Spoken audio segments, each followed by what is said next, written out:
Hi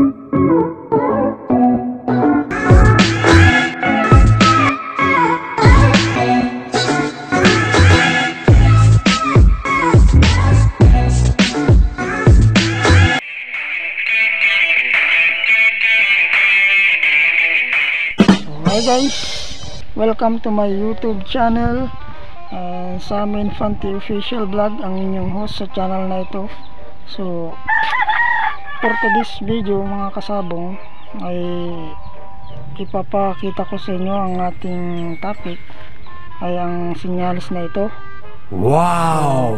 Ito pong sinyalis na ito ay subok na at marami na pong ganitong nakaka-experience. So kung ikaw po ay hindi mo pa po ito alam at hindi mo pa na-experience, ay siguradong matutuwa ka kapag itong sinyalis na ito ay meron sa iyong manok. Dahil po ito pong sinyalis na ito ay subok na at mayroon pong ganitong sinyalis ang aking kaibigan.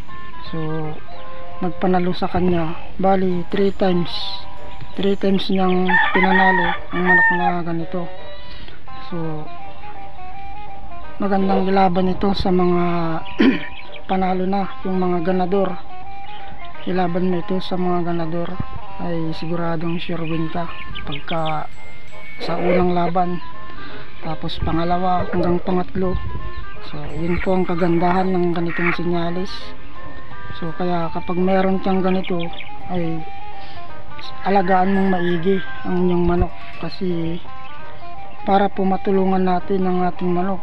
Huwag po tayong basta-basta kampante sa sinyalis na ito, dahil gagana lamang po ito mga kasabong kapag inalagaan din natin ng maigi ang ating manok or kinondisyon natin ng maayos, tapos pinaris natin ng maayos sa kalaban niya.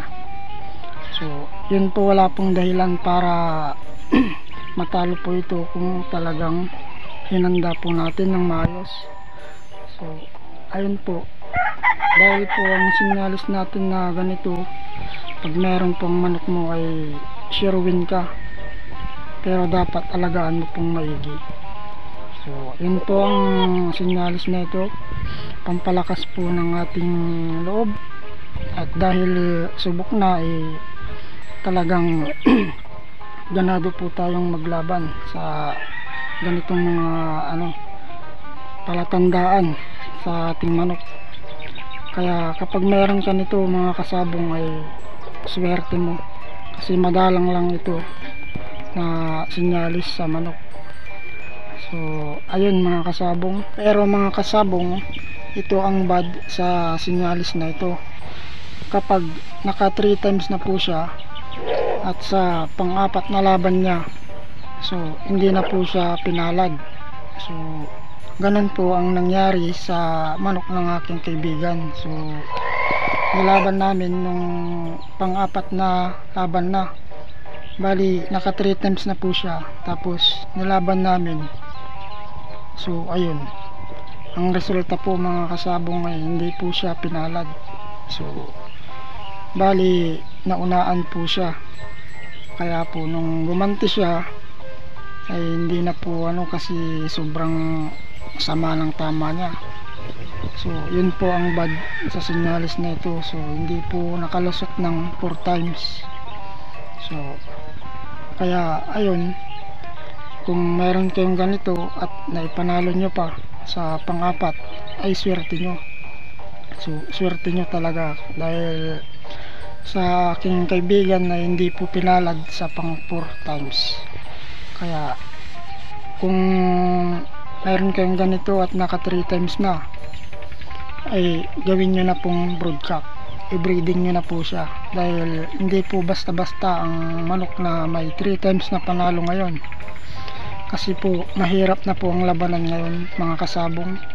Magagaling na po ang mga manok, marami na pong mga nakapuslit na bloodline or may nakakabili na mga quality manok. Kaya mahirap pong manalo ngayon. manalo ka man ay mamamatay din ang iyong manok mga kasabong. Kaya alagang maigi, i-condition maigi, at kahit may sinyalis po yan, huwag ka pong kampante dahil malakas na ang labanan ngayon.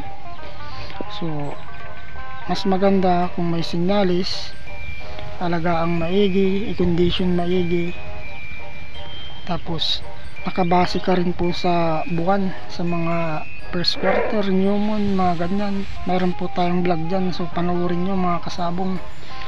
So ayun, so sana po nagustuhan nyo ang topic natin ngayon, ang video natin ngayon.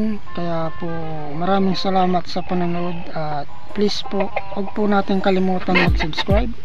Subscribe po natin ang ating channel, at pindutin na rin po yung bell para po lagi kayong updated pag meron akong video na i-share na katulad nito. So